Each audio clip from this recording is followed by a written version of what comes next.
السلام علیکم۔ ناول بھرم بقا باطل بائی مہرالنساء شاہ میر کی یہ ایپیسوڈ نمبر 61 ہے۔ موجودہ دن آئی سی یو کے باہر۔ وہ آئی سی یو کے باہر دیوار کے ساتھ جڑ کر بیٹھا تھا، گردن جھکی ہوئی تھی۔ سہراب کچھ فاصلے پر کھڑا پولیس سے بات کر رہا تھا۔ پی کیپ اور ہڈی میں ملبوس اسفندیار یہیں تھا۔ اسے سہراب نے نہیں بتایا تھا، مگر اس کی یہاں آمد پر اس نے بس ایک بات کہی تھی: میرے اپنے بھی کچھ سورسز ہیں سہراب۔ میری بھتیجی کے لیے مجھے آپ کے ذرائع نہیں چاہیے۔ اگر علاج ایف آئی آر کے بعد شروع ہوتا تو میں ایف آئی آر کرنے کو تیار تھا۔ وہ چند لمحے اسے تکتا رہا۔ میں یہاں تمہارے لیے نہیں ہوں۔ ایف آئی آر تمکنت کے بیٹے پر ہوگی اور وہ ایسا نہیں چاہتی۔ یقیناً تم بھی نہیں چاہتے ہوگے کہ اس معاملے میں پولیس کا عمل دخل ہو۔ مجھ پر کوئی احسان کر کے آپ میری توجہ خود سے ہٹا نہیں سکتے۔ وہ کس طرف اشارہ کر رہا تھا اسفندیار جانتا تھا۔ اس نے مڑ کر سہراب کو دیکھا، نگاہوں میں تنبیہ اور کاٹ تھی۔ جوہر 40 ختم کرو، میری ماں کو جیل بھیجو، تمکنت کو تباہ کرو اور مجھے اوکے رپورٹ بھیجو، ورنہ راجہ ڈھابے کے 4 قتل تم پر ثابت کر دینا میرے لیے کوئی بڑی بات نہیں ہے، اور اس وقت تمہارا خاندان کوئی اسکینڈل افورڈ نہیں کر سکتا۔ اس سے پہلے کہ سہراب کوئی جواب دیتا، نرس نے آ کر اس سے کچھ لانے کو کہا۔ سہراب نے پرچی تھام لی، ایک بلا ارادہ نگاہ اسلان پر ڈالی جو گم سم تھا۔ کچھ کہنے کو لب وا کیے، پھر ارادہ ترک کیا اور آگے بڑھ گیا۔ اسفند نے اس کے جانے کا انتظار کیا اور پھر 24 لوگوں کا قاتل بغیر کسی ذات پات کے غرور کے اسلان یمن کے ساتھ آ کر بیٹھا۔ غصہ آ رہا ہے؟ اسلان نے جواب نہیں دیا۔ وہ خاموشی سے فرش پر نگاہیں جمائے بیٹھا رہا۔ اس کا لباس خون آلود تھا، نگاہیں ساکت۔ میں جب چھوٹا تھا تو مجھے بھی آتا تھا۔ ناانصافی ایک آتش فشاں ہوتی ہے، کوئی بھی انسان اسے چھو لے تو جل جاتا ہے۔ میں کئی سال تک جھلسا۔ لمحے بھر کا توقف۔ پھر میں نے انصاف لینا شروع کیا۔ میں شابیر کو صرف اپنی کمیونٹی کی خاطر نہیں مارنا چاہتا تھا اسلان۔ اس کی آواز اتنی نرم تھی کہ اسلان کچھ کہہ ہی نہیں سکا۔ اس کی سیاہ آنکھیں شفیق تھیں اور اس کے چہرے پر بہت سارا ملال تھا۔ میں جانتا تھا اس نے تمہارے ساتھ کیا کیا ہے۔ اسلان یمن کا سکتہ ٹوٹ کر بے یقینی میں بدلا۔ میں ان امیر لڑکوں کو مارتا تھا جو تم جیسوں کا حق کھا جاتے ہیں۔ تمہیں معلوم تھا کہ میں جانتا ہوں اور پھر بھی شاویر کے ساتھ ہوں، اس لیے تم نے میرا اسلحہ تباہ کیا، مگر تم یہ نہیں جانتے تھے کہ میں پس پردہ تمہارے لیے جنگیں لڑ رہا ہوں۔ تم نے مجھ سے لڑائی مول لی اور مجھے جواب دینا تھا۔ میں تمہیں مروا سکتا تھا، لیکن اس نے اسلان کا بازو تھپتھپایا۔ تم اچھے انسان ہو، میں تمہیں مار نہیں سکتا تھا۔ آپ کو یاد ہے؟ وہ متحیر رہ گیا۔ کرائم بورڈ پر لگی اسفند کی تصویر پر اس کی جنس اسلان نے یوں ہی نہیں پہچانی تھی۔ اسے یاد آ گیا تھا۔ تمہیں بھی تو یاد ہے، وہ سکون سے کہہ رہا تھا۔ میں تمہارا احسان مند رہا ہوں، ہمیشہ۔ اسلان اسے نہیں دیکھ رہا تھا۔ اس کی آنکھوں کو دیکھتے دیکھتے وہ ماضی کے کسی منظر میں پٹخا، وہاں جہاں اس نے اسفند کو پہلی بار دیکھا تھا۔ یہ آنکھیں وہی آنکھیں تھیں، وہ انہیں کیسے بھول سکتا تھا؟ چھوڑو مجھے، تمہارے ساتھ نہیں جانا۔ دسمبر کی اس سرد رات میں وہ شاویر کے دیے ہوئے پیسے لے کر ابھی کلب سے نکل کر ذرا فاصلے پر آیا تھا کہ اسے کسی کی آواز سنائی دی۔ اسلان نے بائک روک دی اور نگاہیں اٹھا کر اس آواز کو تلاشنا چاہا۔ میں یہ کام نہیں کرتی صاحب، میں تو راستہ بھٹک گئی تھی۔ گلی میں اندھیرا تھا اور وہاں 3 لوگ کھڑے تھے، ایک ادھیڑ عمر مرد، اس کے ساتھ ایک لڑکا اور وہ جس کا ہاتھ مرد نے تھام رکھا تھا۔ وہ کوئی 16-17 سال کی خنسی تھی جو اپنی کلائی ایک دیو کامت مرد سے آزاد کروانا چاہ رہی تھی۔ مرد کا ارادہ اور بچی کی مزاحمت اسلان دونوں سمجھ چکا تھا۔ وہ بائک سے اتر کر اس طرف آیا، آتے آتے جبڑے بھن چکے تھے۔ تم ہیجڑوں کے بھی نخرے برداشت کریں گیا؟ چپ چاپ چلتی ہے یا؟ ہاتھ چھوڑو بچی کا، وہ سرد مہری سے بولا۔ بچی کو ڈھونڈتی اس کی ہمذات، اس کی 2 اور عزیز وہیں آ نکلی تھیں، مگر اسلان کو دیکھ کر ان میں سے ایک ٹھہر گئی۔ وہ اس کی حکمت عملی دیکھنا چاہتی تھی۔ وہ نہیں جانا چاہتی مطلب نہیں جانا چاہتی۔ دین اور دنیا کا لحاظ تو تم سے نکل چکا ہے، کم از کم بچی کا لحاظ ہی کر لو۔ اسلان یمن کے لہجے میں ناپسندیدگی تھی۔ کیوں؟ تو اس کا سگا لگتا ہے یا تو بھی ان جیسا ہے؟ وہ کہہ کر ہنسا۔ اس کے ساتھ کھڑا دوسرا کم عمر لڑکا بھی ہنسا۔ اسلان کی نگاہیں نہیں بدلیں، چہرے پر کوئی تاثر نہیں آیا۔ ان جیسا ہونے میں کیا برائی ہے؟ کم از کم یہ سڑک پر آتے جاتے کسی کے ہاتھ نہیں پکڑ لیتے۔ اسلان نے کھینچ کر اس کا ہاتھ چھڑایا۔ مرد نے تیر سے ایک تھپڑ اسے مارنا چاہا، جب اسلان نے اس کا بازو پکڑ کر پہلے اسے گھمایا اور بہت بری طرح سے اس کا بازو مروڑا۔ ایک کے لیے تم مجھ جیسے مرد سے لڑو گے؟ وہ خود کو چھڑوانے کی صحیح کرنے لگا۔ اسلان نے اسی طرح اس کا بازو مروڑتے ہوئے اسے ایک مخصوص جھٹکا دیا جس سے چٹخ کی آواز آئی، اور وہ جانتا تھا وہ یکمشت اس کے بازو کی کتنی ہڈیاں توڑ چکا ہے۔ مرد کی آہو بکا دور دور تک گئی۔ ایک انسان کے لیے گدھوں سے لڑوں گا۔ اس کے کان کے پاس سختی سے سرگوشی کی۔ اس کے عقب میں کھڑے اسفندیار نے ایک لمحے کو سوچا، اگر اس طرح ہر انسان اسلان یمن کی طرح ایک ہریسر کو آنکھ دکھانے لگے، اس کے ہاتھ روکنے لگے، غلط نگاہ کے بدلے اسے سرد نگاہ دینے لگے، تو جنسی ہراسگی کے واقعات ختم نہ سہی کم ہو سکتے تھے۔ مگر معاشرے میں جنگل راج قائم تھا جس کے تحت نہ کچھ دیکھو، نہ بولو، نہ سنو، جانوروں کی طرح کھاؤ پیو، مخالف جنس سے تسکین حاصل کرو، آنکھ لپیٹو اور سو جاؤ۔ یہ اصول تو جانوروں کے لیے بھی لاگو نہیں ہوتے، اور انسان نے اپنے لیے کر لیے۔ لڑکا اس مرد کو اٹھا رہا تھا، اس کی چیخیں اب بھی گونج رہی تھیں۔ اسلان بچی کے سامنے آ کر کھڑا ہوا۔ گھر کہاں ہے آپ کا؟ وہ سامنے میری آپا ہے۔ بچی نے ایک طرف اشارہ کیا تو اسپند ہوش میں آیا، آگے بڑھ کر اسے تھام لیا جبکہ اس کا ساتھی اسے ڈانٹ رہا تھا۔ اسلان چند لمحے وہیں کھڑا رہا یہاں تک کہ اس کی ہچکیاں کم ہو گئیں۔ کیسی سرپرست ہیں آپ، بچی کا ذرا خیال نہیں؟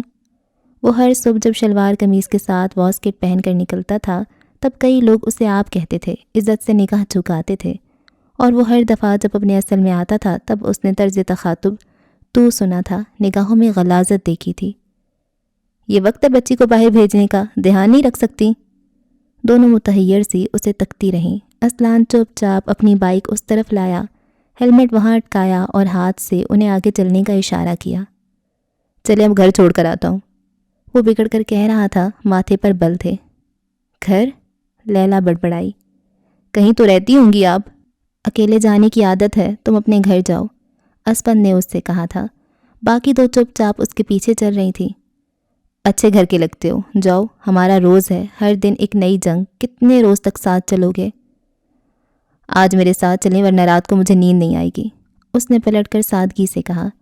کچھ تو تھا اس کے انداز اور لہجے میں کہ وہ تینوں اسے انکار نہیں کر سکے۔ تھوڑی دیر بعد وہ تینوں اندرون لاہور کی چھوٹی چھوٹی گلیوں میں چل رہے تھے جہاں مکمل روشنی نہیں تھی تو مکمل اندھیرا بھی نہیں تھا۔ کیسے رہ لیتے ہو؟ بہت دیر بعد چلتے چلتے اس نے اسلان سے پوچھا۔ کہاں؟ اس دور میں تم جیسے تو برسوں قبل قصہ پارینہ ہو گئے۔ وہ بلا ارادہ مدھم سا مسکرایا، کہا کچھ نہیں۔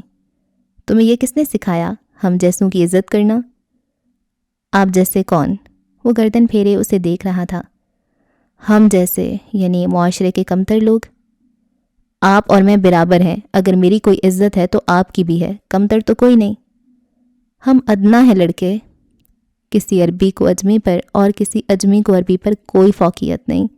جب خطبے میں یہ حکم دیا گیا تو آپ عربی یا اجمی تھے، مجھ جیسے اور میں آپ جیسا، بنیادی حقوق سب کے یکساں ہیں۔ اسکار کہتا ہے انسان کا اس دنیا میں مذہب، رنگ، نسل اور جنس ہے، یہاں سے دور پردے کے پار انسان کے پاس بس اعمال ہیں۔ اسکار کون ہے یہ اس نے نہیں بتایا۔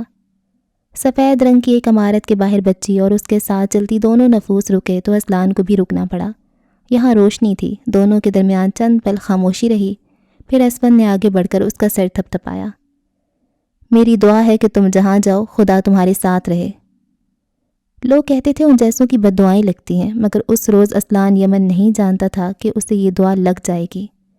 اس کے گلے میں گلٹی ابھر کر معدوم ہوئی، اس کی نگاہ ان سیاہ آنکھوں پر پڑی، سب کچھ گڑمڑ ہو گیا۔ وہ حال کے اسفند یار کے سامنے بیٹھا تھا، تہی دست، اجاڑ۔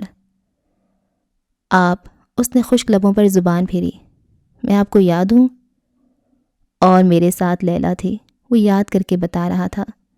لیلا انتخابات لڑنا چاہتی تھی، شاہویر کی تنظیم میں شامل ہو کر اپنے لوگوں کے لیے آواز اٹھانا چاہتی تھی، لیکن شاہویر نے اسے آدھا اور ناکارہ انسان کہا۔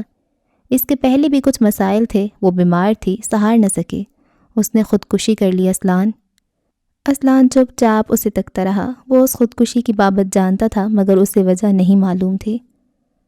ہم اکثر تمہارے بارے میں بات کرتے تھے، تمہاری تربیت، رکھ رکھاؤ اور بہت کچھ۔ اس نے مجھ سے کہا تھا تمہارا قرض اتاروں۔ پرانے وقت کو یاد کرتے ہوئے اس کا دل جلنے لگا۔ میں تمہارا قرض اتاروں گا، تم آج کے بعد شاہویر کو نہیں دیکھو گے، میں اسے دیکھ لوں گا۔ وہ رکا۔ تمہارے لیے، اضافہ کیا۔ میں نے آپ سے یہ نہیں مانگا، اگر آپ واقعی خود کو میرا قرضدار سمجھتے ہیں تو اسے میرے لیے چھوڑ دیجئے۔ اسفندیار کی سیاہ آنکھوں میں دیکھتی اسلان یمن کی بھوری آنکھیں فیصلہ کن تھیں۔ تم نہیں چاہتے وہ مرے؟ وہ مرے گا مگر میرے ہاتھوں۔ تم قاتل نہیں ہو؟ جان سے مارنے والا؟ اس نے استہزائیہ سر جھٹکا۔ ہاں نہیں ہوں، مگر قتل کی کئی اقسام ہوتی ہیں، میں اسے ایک سے ایک متعارف کرواؤں گا۔ اسفند اسے دیکھے گیا۔ اسلان کے چہرے پر کوئی تاثر نہیں تھا، وہ بے حد سنجیدہ تھا۔ اگر آپ واقعی خود کو اور مجھے برابر سمجھتے ہیں تو آپ اسے اف تک نہیں کہیں گے، وہ میرا معاملہ ہے، میرے گھر کے مرد اپنے معاملے خود دیکھتے ہیں۔ وہ چند پل اسے دیکھتا رہا اور پھر بغیر کچھ کہے اٹھ گیا۔ کچھ سوچتے ہوئے ہاتھ اٹھایا اور پھر اسلان نے اسے اپنا سر تھپتھپاتے ہوئے دیکھا۔ وقت کا کانٹا سست رفتاری سے چلتا رہا، دواؤں کی بو نتنوں میں گھستی رہی۔ اسفندیار انصاری اب راہداری میں بڑھ چکا تھا۔ ہم نے بلٹ نکال دی ہے لیکن خون کثیر تعداد میں ضائع ہوا ہے، آپ کی بچی کے گردے اور باقی اعضاء محفوظ ہیں۔ گولی اور خنجر مارنے والے کا واحد مقصد خون کا ضیاع تھا۔ ڈاکٹر سہراب کو 2-2.5 گھنٹے کے اس قصے کے نتائج سے آگاہ کر رہا تھا۔ عالمگیر ہنوز اندر ہسپتال کے بستر پر موجود تھا۔ پورے گھر میں آرا سے صرف اس کا خون ملا تھا اور وہ بلا تردد عطیہ کرنے کو راضی تھا۔ کوئی خطرے کی بات تو نہیں ہے نا؟ بچی کی حالت بہت خراب ہے، زخم بہت ہے، اس کے علاوہ ان کی پیٹھ پر کسی پتھریلی جگہ پر گھسیٹے جانے کے نشان ہیں، گردن اور چہرے پر بھی تشدد کے نشان ہیں، اور یہ گولی لگنے کے بعد ہوا ہے۔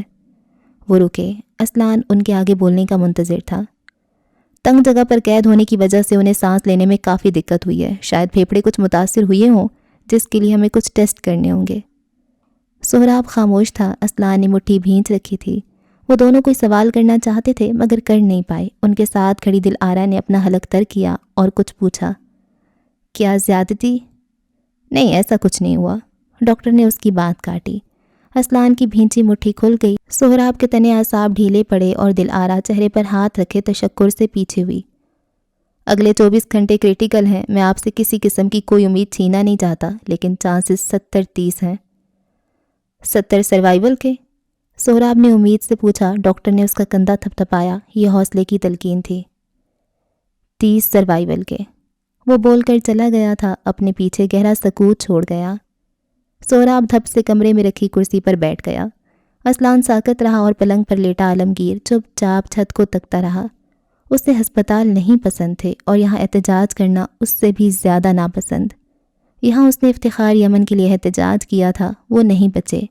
یہاں وہ ابیر کے سامنے گرفتار نہیں ہونا چاہتا تھا، وہ ہو گیا۔ اب وہ چپ تھا۔ کوئی خوف سے دل میں کنڈلی مار گیا تھا کہ یہ احتجاج بھی بیکار ثابت ہوگا۔ تھوڑی دیر بعد سہراب اور دلارا کمرے سے نکل گئے تھے۔ اسلان اسی حالت میں نیچے بیٹھا تھا۔ اس نے گولی اور خنجر مارنے کے بعد آرا پر تشدد کیا تھا، اسے گھسیٹا، باندھا اور نہ جانے کیا کیا۔ پانی پی لو۔ اسلان نے اس متفکر آواز کی سمت نگاہ اٹھائی۔ بنفشہ احسان مخدوم پانی کی بوتل اس کی طرف بڑھائی تھی، جسے اس نے خاموشی سے تھام لیا۔ عالمگیر بستر سے اٹھ کر واش روم جا رہا تھا اور جب وہ چلا گیا تب وہ اس کی دائیں طرف بیٹھ گئی۔ بہت دیر تک دونوں کے درمیان خاموشی رہی۔ آرا ٹھیک ہو جائے گی، مجھے یقین ہے۔ اس کا لہجہ حوصلہ افزائی کرتا تھا۔ کپڑے جگہ جگہ سے خراب اور کف پر آرا کا خون موجود تھا۔ وہ دوبارہ خاموش رہا۔ ہتھیلی کو کھرچتے ہوئے اس کی نگاہیں دور کہیں جمی رہیں۔ کچھ کھانے کو لا دوں یا پھر کافی؟ خاموشی، خاموشی، خاموشی۔ کچھ چاہیے؟ آپ گھر جائیں وکیل صاحبہ، یہاں موجود ہیں۔ اس نے گردن جھکائی اجنبیت سے کہا۔ بنفشہ تھم گئی۔ وہ سوالیہ نگاہوں سے اسے تکے گئی۔ تمہیں نہیں لگتا مجھے یہاں ہونا چاہیے؟ تم نے مجھے روکا تھا اسلان۔ کیس کے لیے روکا تھا؟ 5 الفاظ تھے، محض 5، اور 500 دفعہ چبھے۔ کیس ختم ہو گیا، اب آپ کو جانا چاہیے۔ وہ گھر ٹھیک ہے جہاں آپ پہلے رہتی تھیں، میں آپ کا سامان پہنچانے میں مدد کروں گا۔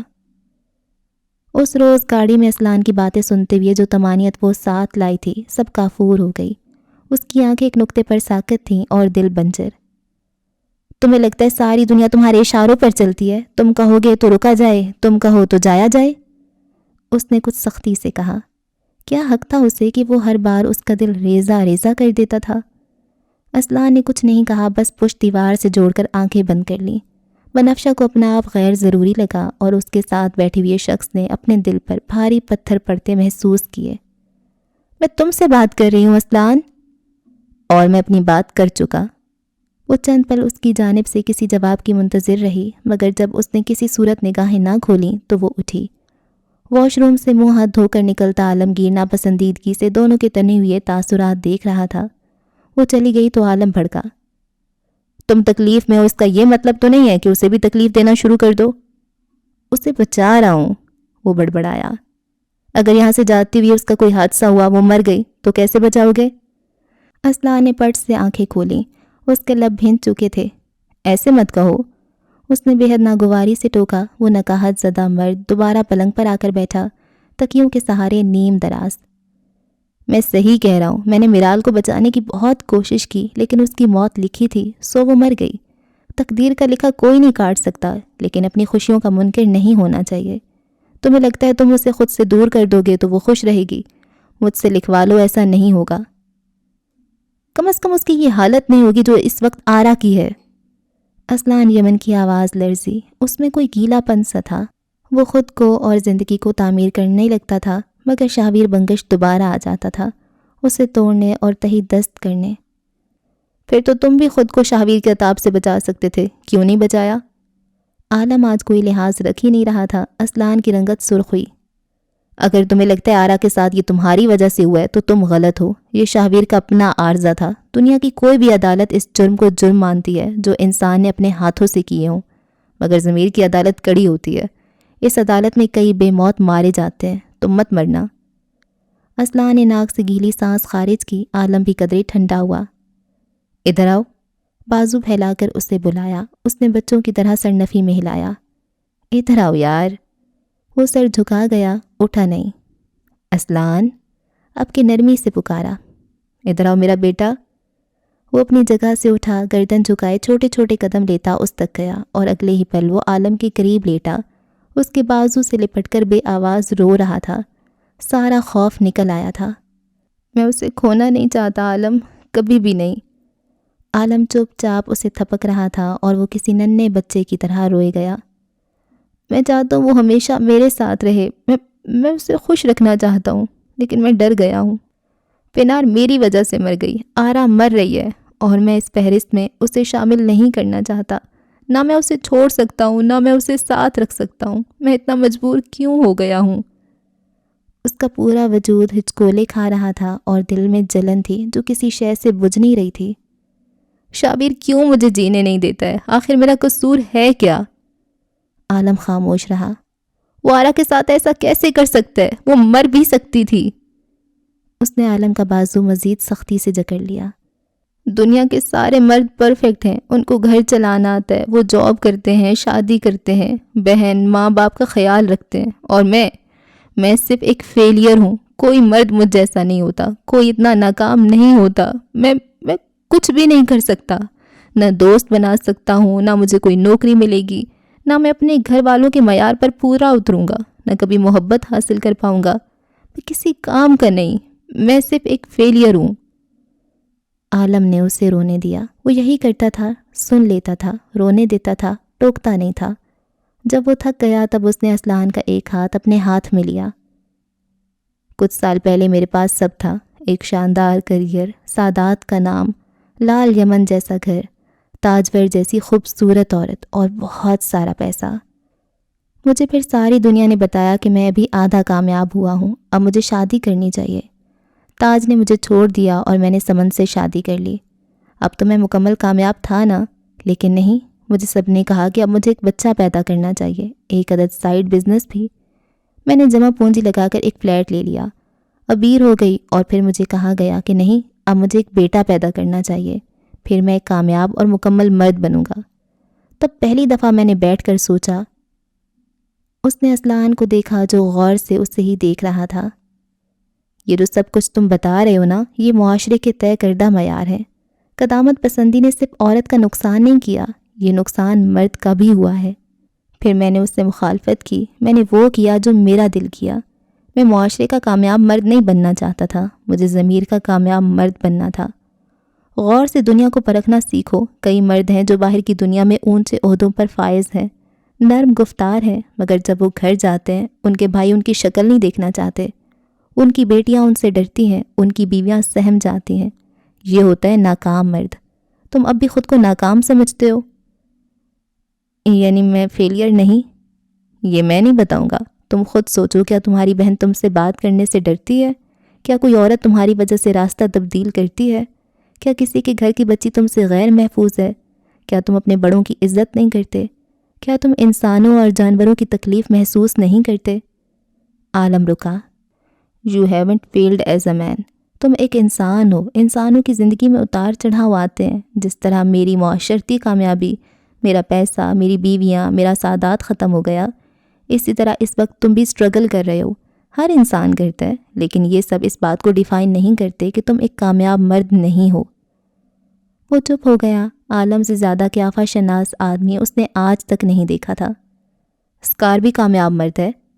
ایک بار پھر اسی خوف سے پوچھا، بچوں جیسا سوال۔ عالم نے اپنی مسکراہٹ ضبط کی۔ اسکار افسر آدمی ہے، دماغ سے سوچتا ہے، گولیوں سے عمل کرتا ہے، اس کے کیا ہی کہنے۔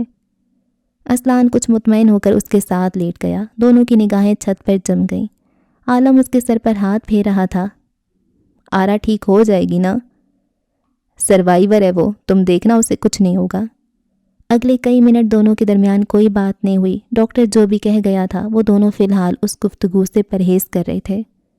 بہت دیر بعد اسلان نے اسے مخاطب کیا، اب کیا کروں؟ دونوں جانتے تھے اس کا اشارہ کس جانب ہے۔ فی الحال کچھ مت کرنا، گالیاں یا تھپڑ کھا کر آ جاؤ گے۔ عالم نے تنبیہ کی۔ اب لفاظی چھوڑ دو، عمل کر کے دکھاؤ، یمن بنو۔ یہی سوچ رہا ہوں، اس نے مبہم جواب دیا۔ اسے پتہ تھا یمن مرد اپنی محبت کے لیے کیا کرتے ہیں۔ دھیان ایک بار پھر آرا کی طرف چلا گیا۔ مشینوں کی بیپ بیپ کے درمیان زندگی بھی کوئی آواز کر رہی تھی۔ میں امریکہ میں ایک آزاد زندگی گزار رہا تھا، مگر تمہاری وجہ سے۔ اس نے منہ سے کف نکالتے سہراب کی طرف اشارہ کیا۔ تمہارے اس ایک انکاؤنٹر کی وجہ سے مجھے واپس آنا پڑا، اور اس کے بعد میرے اندر اتنی آگ تھی کہ میں تمہیں جلا دینا چاہتا تھا۔ امریکہ سے آئے ہوئے اسے 1 ماہ بیت چکا تھا۔ اس سمے اس کے سامنے تمام یمن خاندان کی تصاویر اور پیشے کی تفصیل بکھری ہوئی تھی۔ اس کا حلیہ یکسر تبدیل ہو چکا تھا۔ وہ اب اس معاشرے کا مرد دکھتا تھا۔ تھوڑی دیر تک کمرے کو لبوں سے چھوڑتے دھوئیں سے بھرتے رہنے کے بعد اس نے سامنے دیکھا۔ وہ نزاکت سے کھانستی، دھوئیں کے درمیان سے نکلتی، اس کے سامنے میز پر آ کر بیٹھی۔ اسپند کے ہاتھ سے اسکار لے کر بجھا دیا اور ذرا سی ڈھیلی ہو کر ہتھیلیوں کے بل پیچھے کو ہوئی۔ میں نے تمہیں سکھایا تھا اسپی، تمہیں دنیا حقوق نہیں دے گی۔ اگر تم رہنا چاہتے ہو تو تمہیں لڑنا ہوگا۔ میں کس کس سے لڑوں؟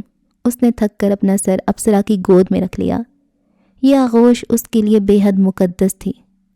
تم بتاؤ میں کیا کروں؟ ایک مدت بعد مجھے میری شناخت واپس مل گئی تھی، میں خوش تھا، اور تمہاری خوشی اس افسر نے برباد کی ہے۔ تم اس کی خوشی تباہ کرو۔ اس کی خوشی کیا ہے؟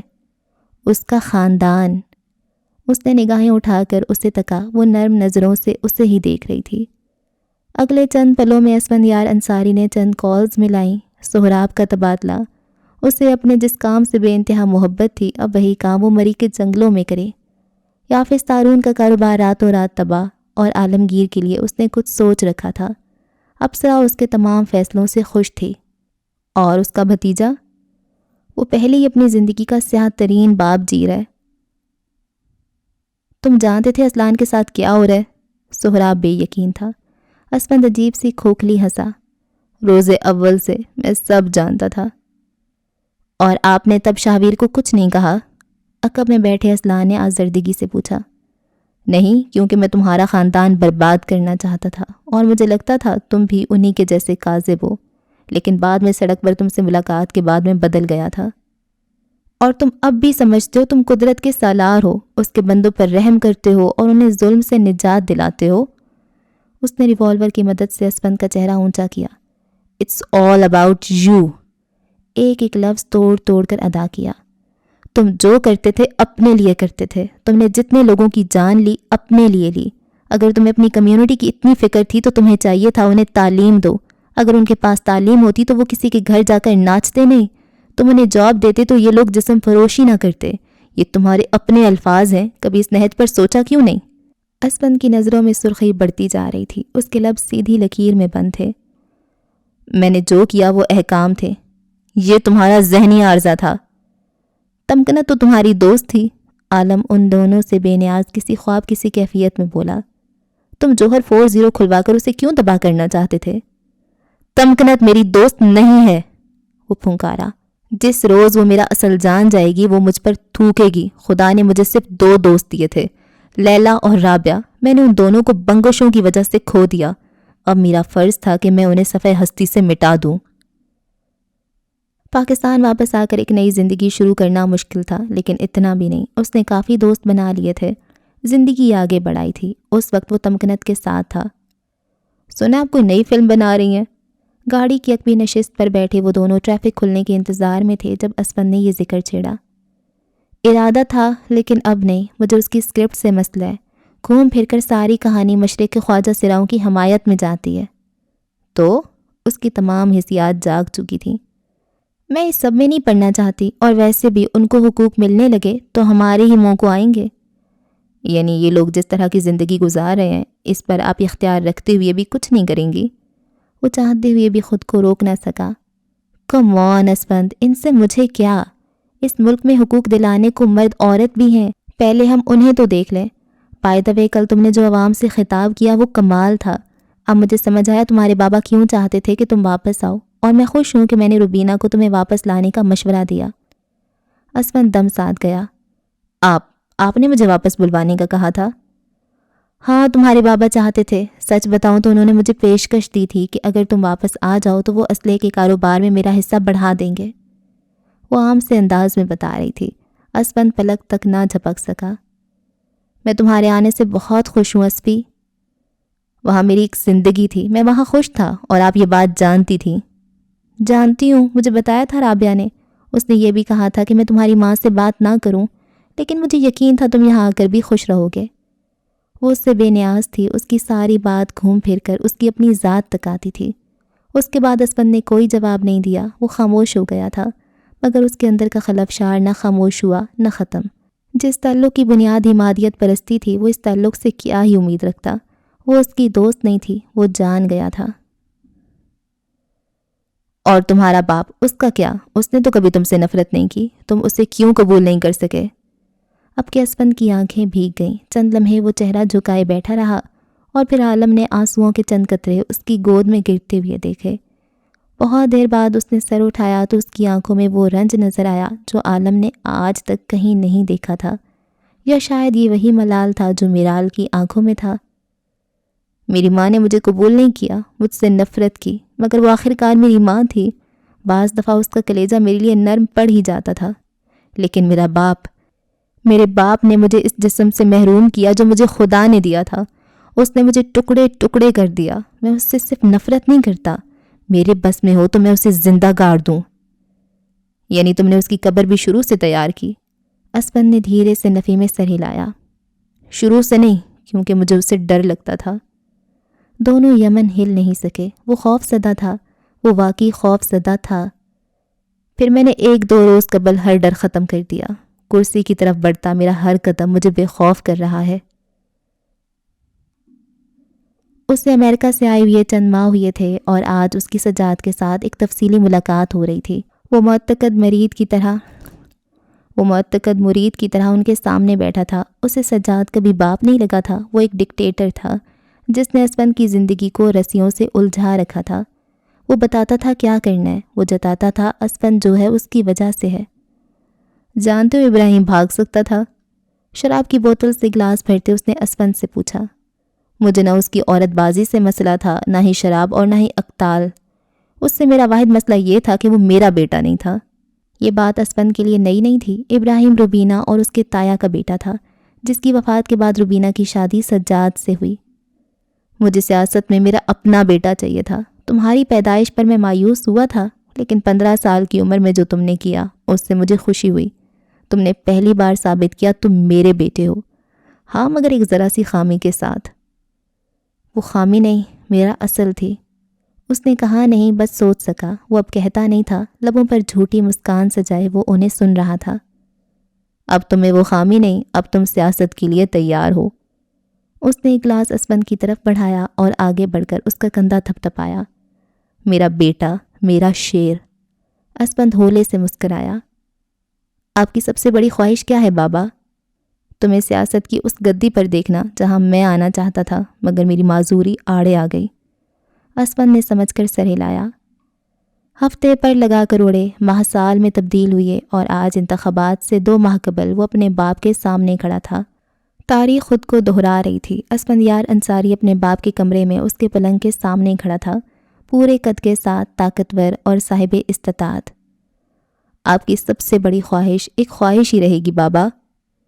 اسفند، انہوں نے تحیر سے پکارا، مگر تحیر بڑھ گیا جب محافظین نے اس معذور مرد کو اٹھا کر پلنگ پر لٹایا۔ وہ متحیر سا اسفند کو دیکھ رہا تھا۔ اسفند اسفند مسکراتا ہوا آگے آیا۔ اس کے پیچھے 3 سے 4 ڈاکٹر اندر داخل ہوئے۔ سجاد سانس رو کے انہیں دیکھ رہا تھا۔ بہت سال لگ گئے بابا، بہت سال۔ میرے استحصال کو آج کئی سال مکمل ہوئے، اور آج یہ روز انتقام ہے۔ آپ چند گھنٹوں بعد اپنے ہاتھوں سے بھی معذور ہو جائیں گے۔ آپ بول نہیں سکیں گے بابا، آپ کھا نہیں سکیں گے کسی سہارے کے بغیر۔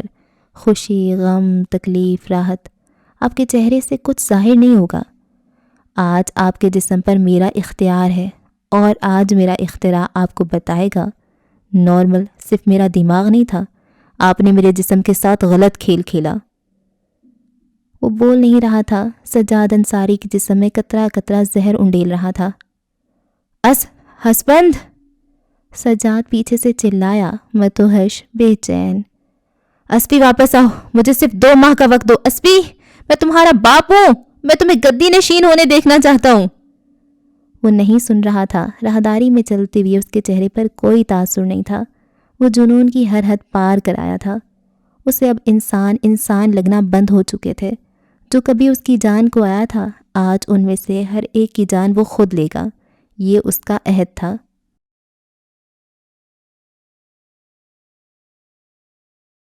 24 گھنٹے بعد بند آنکھوں اور زخمی چہرے والی لڑکی شاید جینا چاہتی تھی۔ اس کی مزاحمت ہسپتال کے بستر پر بھی جاری تھی۔ سہراب اور اسلان راہداری میں موجود تھے جب ڈاکٹر روشنا اور ڈاکٹر عتیق ان کی طرف آتے دکھائی دیے۔ ان کے چہرے پر ہلکی سی مسکراہٹ تھی۔ آپ کی بچی سروائیور ہے، مبارک ہو، وہ خطرے سے باہر ہے، آرگن سلامت ہیں، کوئی میجر ڈیمیجز نہیں ہے۔ ریڑھ کی ہڈی اگلے چند ماہ تک متاثر رہے گی۔ جس بازو میں گولی لگی ہے وہ اسے مکمل طور پر اٹھا نہیں پائیں گی، لیکن کچھ وقت بعد تک یہ مسئلہ بھی ختم ہو جائے گا، وہ ٹھیک ہو جائیں گی۔ روشنا ایک پل کو رکی۔ یہ ہم نے اس جسم کا علاج کیا ہے جو نظر آتا ہے، مگر یہ مت بھولیے گا کہ اس حادثے کا سب سے بڑا نقصان ان کے دماغ کو ہوا ہے۔ سہراب نے سر ہلایا۔ وہ چل سکتی ہے نا؟ بالکل، چند ہفتے تکلیف رہے گی اور اس کی کچھ ماہ کمر میں درد، مگر وہ چل سکتی ہیں۔ اسلان نے بھی اختیار چہرے پر ہاتھ پھیرا۔ سہراب ڈاکٹر کے ساتھ ہلکا سا مسکرایا۔ ابھی وہ 2 ہفتے تک یہیں رہیں گی، کچھ مزید ٹیسٹ کرنے ہوں گے اور سائیکالوجسٹ کے ساتھ ایک سیشن ہوگا، اور مہنگے ہسپتال کی وہ ڈاکٹر مزید بتاتی جا رہی تھی۔ سہراب سن رہا تھا۔ اسلان جانتا تھا کسی کا بچ جانا اصل معرکہ نہیں ہوتا، بقا کا اصل سفر اس کے بعد ہے جہاں سے ریکوری کا دور شروع ہوتا ہے۔ اس نے سامنے سے دلارا کو آتے ہوئے دیکھا۔ وہ تھکی تھکی عورت اس کے پاس آ کر رکی، مستفسر نگاہوں سے اسلان کو دیکھا۔ کیا ہوا ہے؟ آرا ٹھیک ہو جائے گی، میری بہن ٹھیک ہو جائے گی ممی۔ اس کی آنکھوں میں چمک تھی۔ دل آرا رو پڑی اور اگلے ہی لمحے وہ اسلان سے لپٹ گئی۔ ایک لمحے کو وہ ٹھٹکا۔ اس کی ماں نے آخری بار اسے گلے کب لگایا تھا اسے یاد بھی نہیں تھا۔ وہ بہت دیر تک برف کے مجسمے کی مانند کھڑا رہا، ہاتھ پہلوؤں میں گرے ہوئے، اور پھر اس نے بہت نرمی اور آہستگی سے اس کے بالوں کو تھپ تھپایا اور تھوڑی دیر بعد خود سے الگ کیا۔ اس سے اس وقت اپنے کپڑوں کا احساس ہوا تھا جو اب تک خون کے خشک داغوں سے بھرے تھے۔ اسے بدلنے تھے، کچھ کام کرنے تھے۔ آرا ٹھیک تھی اور اب سے اسلان کے ٹھیک نہ ہونے کا وقت شروع ہونے والا تھا۔ سہراب پارکنگ لاٹ تک آیا جہاں عالمگیر اپنی گاڑی میں اس کا انتظار کر رہا تھا۔ سہراب کو دیکھ اس نے گاڑی سٹارٹ کی۔ تھوڑی دیر دونوں کے درمیان خاموشی برقرار رہی، پھر سہراب نے کسی خبرنامے کے انداز میں اسے بتایا۔ مجھے تمہیں کچھ بتانا ہے، اندر بیٹھتے ہوئے سہراب نے کہا۔ کوئی اضافی رد عمل نہیں چاہیے؟ اس نے یافس اور عالم کو تنبیہ کی، پھر گلا کھنکارا۔ پریویلیج کلر مل چکا ہے۔ اعلان تھا کہ کیا؟ عالم نے تیزی سے گردن پھیر کر اسے دیکھا۔ اس کی نگاہوں کے تحیر پر اس وقت کئی کتابیں لکھی جا سکتی تھیں۔ اس کے چہرے کی اذیت ایک الگ قصہ۔ وہ پلکیں جھپکے بغیر چپ چاپ اسے تک رہا تھا۔ سہراب نے تمام واقعہ اسے کہہ سنایا، ایک لفظ بھی صیغہ راز نہیں۔ اس کے تمام تر جذباتیت کو نظر انداز کرتے سہراب اسے سب بتانا چاہتا تھا، وہ سب جس پر اس کا حق تھا۔ یہ خاندان پہلے ہی ایک دوسرے سے بہت کچھ چھپا چکا تھا، اب بس۔ ہم کیا کریں گے؟ یافس نے پوچھا۔ کیا کر سکتے ہیں تم بتاؤ؟ اسفندیار پر ہاتھ ڈالنا ممکنات میں نہیں ہے۔ وہ اس وقت راج کر رہا ہے، سارا ملک اس کے ساتھ ہے، وہ اگلا لیڈر ہے۔ ایسے میں تم اور میں کیا ہی کر سکتے ہیں؟ وہ کوئی عام آدمی نہیں ہے جسے میں آج گولی مار کر ختم کر دوں گا اور کوئی کچھ کہے گا نہیں۔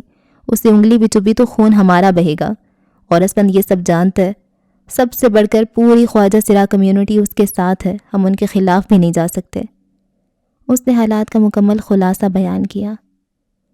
اور اس نے ہم دونوں کو اپنے اپنے مقصد کے لیے بس استعمال کر لیا؟ وہ تحیر کسی کیفیت میں بولا۔ اس نے تمہارا فائدہ اٹھایا جوہر 40 کے لیے، پھر میرا، اور اب اسے یقین ہے کہ اس کی ماں اور تمکنت جیل جائیں گی۔ 2 ماہ بعد وہ الیکشن لڑے گا اور میں اپنی بیوی کے قاتل کو ایک عوامی رہنما بنتے ہوئے دیکھوں گا۔ میرے پاس پلان ہے۔ سارے میں یافس نے پہلی بار مداخلت کی۔ سہراب نے اسے کوئی جواب نہیں دیا، البتہ عالم اس کی جانب دیکھ رہا تھا۔ اس کے ساتھ وہی کھیل کھیلتے ہیں جو اس نے ہمارے ساتھ کھیلا۔ اسے یہ دکھاؤ کہ ہر مورا اس کی مرضی سے چال چل رہا ہے۔ جیسے اس نے سہراب کو یہ یقین دلایا کہ وہ مری سے لاہور اپنی وجہ سے آ رہا ہے، اگلا وار اس کی کمزوری پر۔ جیسے اس نے عالم کو یقین دلایا کہ اگر وہ بقا اور بیٹی چاہتا ہے تو اس کا کام کرے۔ تم سیاست کب سیکھے تارون؟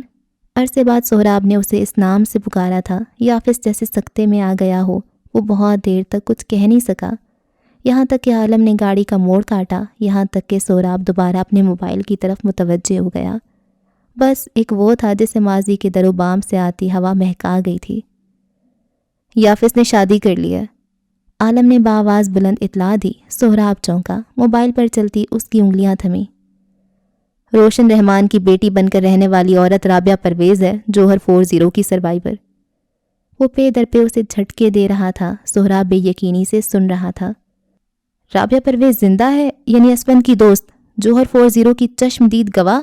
عالم ہمارے پاس آئی وٹنس ہے۔ اس کی آواز زور سے تبدیل ہو گئی تھی، آس پاس ہواؤں میں کچھ بھر گیا۔ اب کہ عالم بھی چونکا، اس سارے معاملے میں وہ یہ تو بھول ہی گیا تھا کہ رابعہ چشمدید گواہ ہے۔ اس کے پاس ثبوت اب بھی تھے اور اس کی ایک گواہی تختہ دار الٹ سکتی تھی۔ تھوڑی دیر بعد وہ دونوں اس معاملے پر گفت و شنید کرتے رہے، پھر عالم نے کچھ جتانے والے انداز میں اس سے کہا، وہ مفرورہ اب اس کی بیوی ہے۔ مبارک، اس نے پلٹ کر ایک لفظ کہا۔ یافس کچھ کھوجنے والے انداز میں اسے دیکھتا رہا۔ کچھ اور نہیں کہو گے؟ اور کیا کہنا ہے؟ تم ناراض نہیں ہو؟ میں نے تمہیں بتایا نہیں۔ 37 سال کے ہو تم، مجھے بتا کر شادی کیوں کرو گے؟ میں تمہارا لگتا ہی کیا ہوں؟ گاڑی کے اندر بہار پلٹ گئی، خزاں لوٹ آئی تھی۔ اگر کچھ نہیں لگتے تو شادی کی مبارکباد کیوں دے رہے ہو؟ تم کہہ دو نہیں دیتا۔ اس کا انداز اسی طرح روکھا رہا۔ کہ اب تم بس نہیں کر سکتے؟ اتنے سال ہو گئے، میں نے معافی مانگ لی، ہم دونوں کی زندگیاں تبدیل ہو گئیں، اور تم مجھے ایک غلطی کے لیے معاف نہیں کر رہے۔ یافس کا لہجہ بھاری تھا۔ عالم خاموشی سے ڈرائیو کرتا رہا۔ وہ ان دونوں کے اس معاملے میں نہیں آتا تھا، جبکہ سہراب کے چہرے پر کوئی تاثر نہیں تھا۔ میں تمہارا دوست ہوں سہراب، بس کر دو، اب پلیز بس کر دو، میں تمہیں یاد کرتا ہوں۔ انسان کو اپنے خسارے یاد رہنے چاہیے، اس نے تبصرہ کیا۔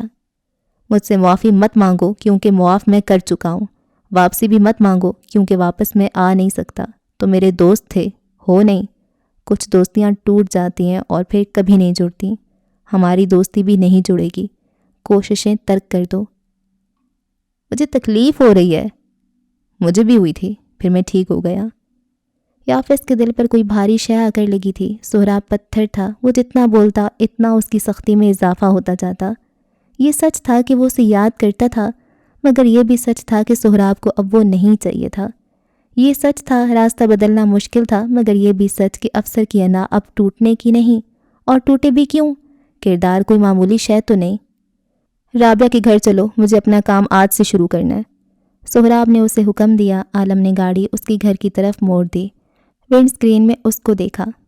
ابھی بھی وقت ہے میرے دوست، اگر اس نے کوئی زبردستی کی ہے تو مجھے بتاؤ۔ شٹ اپ عالم، وہ بگڑا۔ ہاں تم خفیہ شادیاں کرتے پھرو، عالم ذکر چھیڑ دے تو عالم شٹ اپ۔ یافس کو چھیڑنے کا سلسلہ دوبارہ شروع ہو چکا تھا اور اگلے کئی سالوں تک رکنا نہیں تھا۔ اس کی یہ جرأت کہ بیسٹ فرینڈ کو بتائے بنا کوئی کام کرے۔ 1 ہفتہ بعد آرا کی طبیعت قدرے سنبھل چکی تھی، وہ ہوش میں آ گئی تھی، البتہ بات اب تک نہیں کی تھی۔ اسلان ساری رات اس کے پاس رہتا تھا اور دن میں عالمگیر۔ سہراب کو واپس ڈیوٹی پر جانا پڑ گیا تھا۔ سب کے دل میں ایک عجیب سے سکوت نے گھر کر لیا تھا۔ اسلان کے ایک دفعہ منع کرنے کے بعد سہراب فی الحال خاموش تھا، وہ اس کا لائی عمل دیکھنا چاہتا تھا۔ اب سب کے درمیان بنفشہ احسان اپنا سارا سامان باندھ چکی تھی۔ آج عالمگیر اسے اپنے ساتھ ہسپتال لے آیا تھا۔ جہاں وہ اوپر آرا کے پاس تھا وہیں بنفشہ کیفیٹیریا سے کافی لے رہی تھی جب اس نے اپنے ساتھ دل آرا کو کھڑے ہوتے ہوئے دیکھا۔ پیسے دے کر جب وہ میز کے گرد آ کر بیٹھی تو دل آرا بھی اس کے ساتھ ہی آ کر بیٹھی۔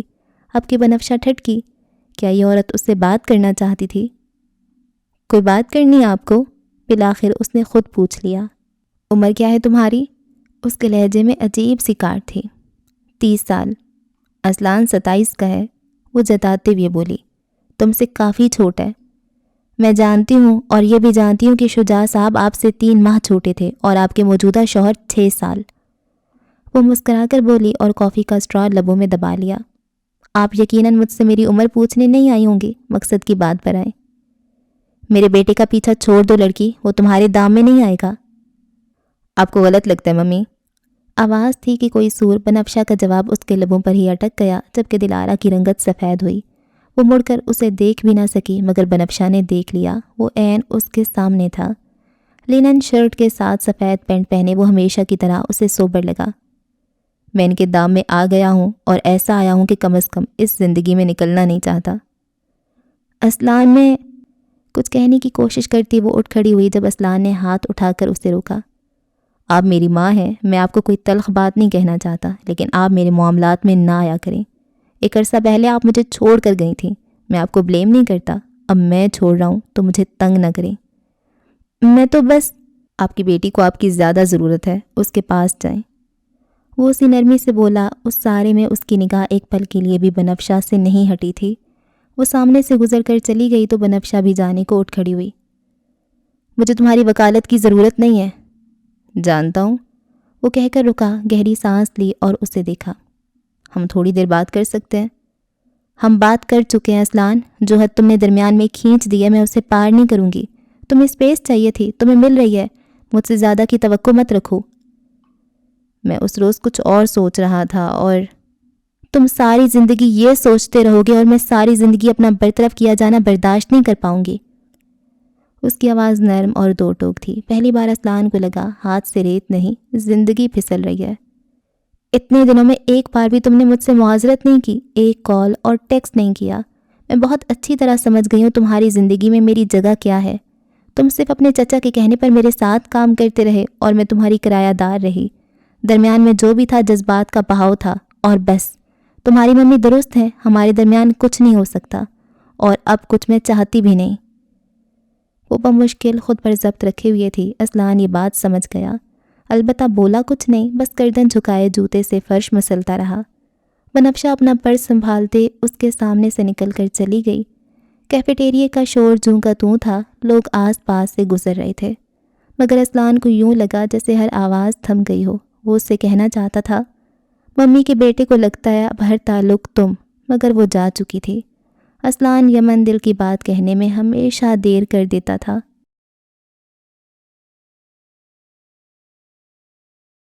کھڑکیوں سے آتی روشنی خانوں کی صورت اسپند کی پشت پر پڑ رہی تھی۔ اپنے پلنگ پر تکیوں کے سہارے بیٹھا شاویر چپ تھا۔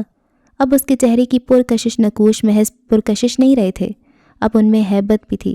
اس کی کتھئی آنکھیں اب خوف میں مبتلا کر دیتی تھیں اور اس کی سیدھی لکیر میں بند لب اس کے اندر پلتے کسی خلفشار کی نشاندہی کر رہے تھے۔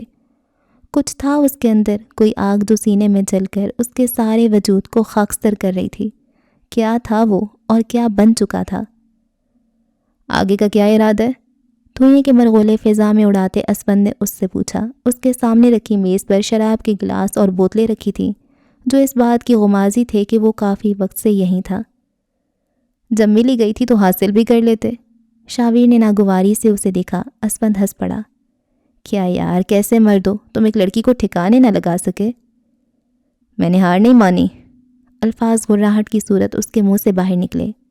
شاہویر بنگش کچھ بھی ادھورا نہیں چھوڑتا، اس کے زخم بھر لینے دیں، اگلے زخم دوبارہ میں ہی دوں گا۔ تمہیں کیا لگتا ہے اس بار یمن تمہیں اپنے قریب پھٹکنے بھی دیں گے؟ دعوت نامہ تو پچھلی دفعہ بھی نہیں دیا تھا۔ وہ اسی کے انداز میں بولا۔ ماتھے پر سلوٹوں کا جال تھا اور حلق کو کسی شے کی طلب سی ہونے لگی۔ اس نے اسپند کے پیچھے کھڑے اس کے ملازم کو اشارہ کیا۔ وہ آگے آیا اور اس کے لیے ایک گلاس بنانے لگا۔ نہ کرو یار، میڈیکل کنڈیشن کا تو کچھ خیال کرو۔ اس نے ملازم کو باز رکھنا چاہا مگر شاویر اس وقت اس کی سننے کے مزاج نہیں رکھتا تھا۔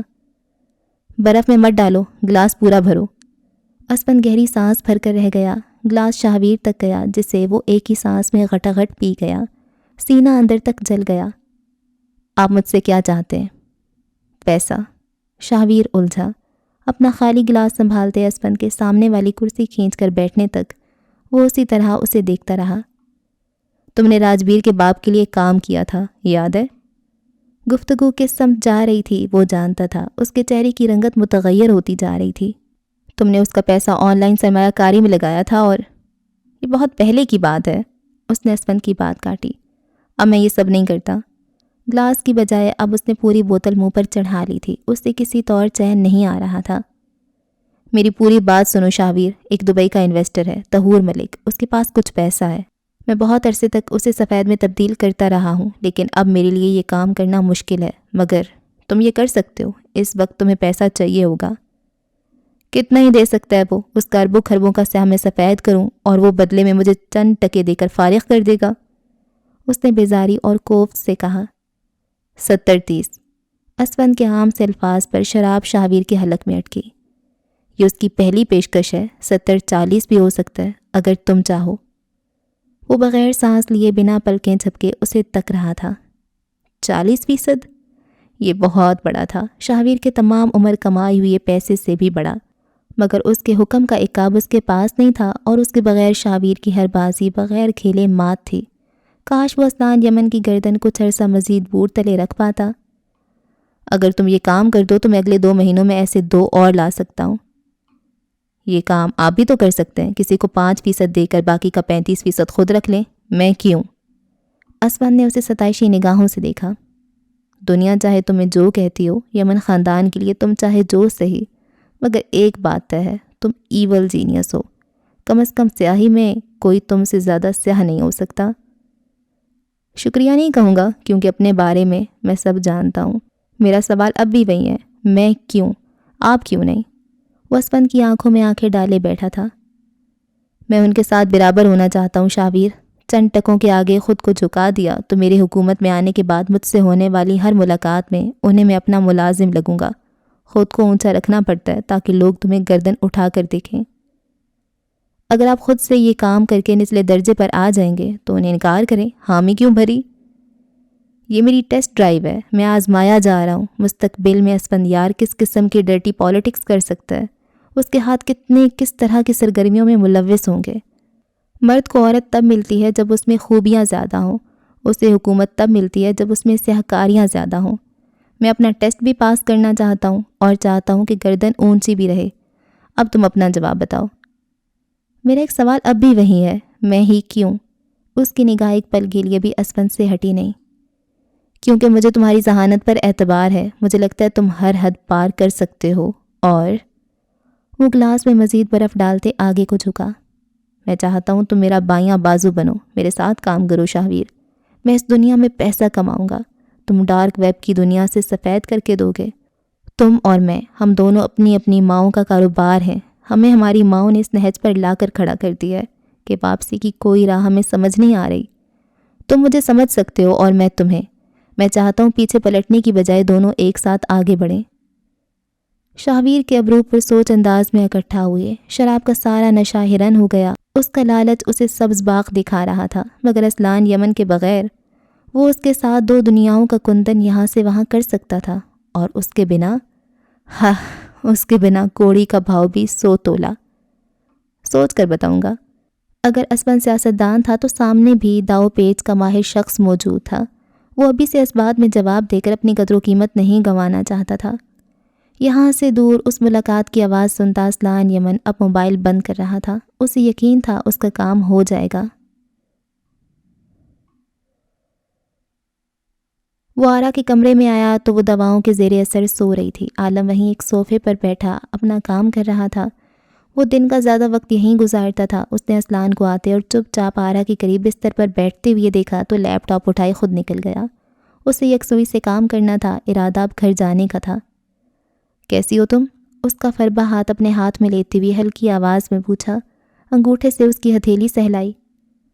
تمہارے بغیر لال یمن بہت خالی ہو گیا ہے، ایسا لگتا ہے جیسے وہاں بولنے والی صرف تم تھی۔ وہ آہستہ آہستہ بول رہا تھا۔ بنفشہ کے الفاظ کی اذیت ہنوز چہرے پر رقم تھی۔